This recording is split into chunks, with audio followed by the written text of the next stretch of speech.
திருமுலைவாயில் மாசிலாமணீஸ்வரர் அம்பத்தூர்லேருந்து ஆவடி போகிற ரூட்டில் இருக்குது.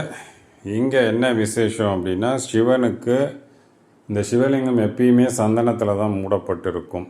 அந்த சந்தனம் களையப்பட்டு இருக்கிற நாள் 3 நாள் தான். அது இந்த வருஷம் மே 9, 10, 11, அதாவது சனி ஞாயிறு திங்கள் வருது. சனி ஞாயிறு வந்தால் நீங்கள் ஈஸ்வரனை நிஜ ரூப தரிசனத்தில் பார்க்கலாம். இது சதய நட்சத்திரம் வரப்போ தான் அந்த சந்தனத்தை விளக்கி நிஜ ரூப தரிசனத்தை காட்டுவாங்க. இந்த தகவலை நான் வருஷம் போடுறேன். ஸோ இந்த வருஷமும் போட்டிருக்கேன். இந்த கோயிலில் பைரவர் இருக்கார், சூரியன் இருக்கார். தனித்தனி சன்னதி இருக்குது பைரவருக்கும் சூரியனுக்கும். நந்தி திரும்பி பார்த்துட்டுருக்கோம்.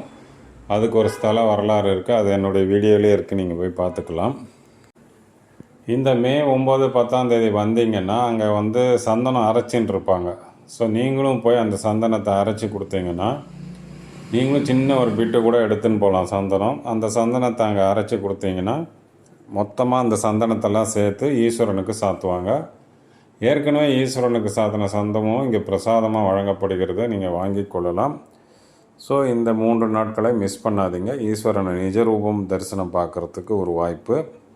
இந்த கோயிலில் தான் கொடியடை அம்மன் இருக்கா. அதாவது 3 அம்மன் ஒரு சேர பார்ப்பாங்க இல்லையா சென்னையில், அந்த மாதிரி அதில் திருமுலைவாயிலும் ஒன்று.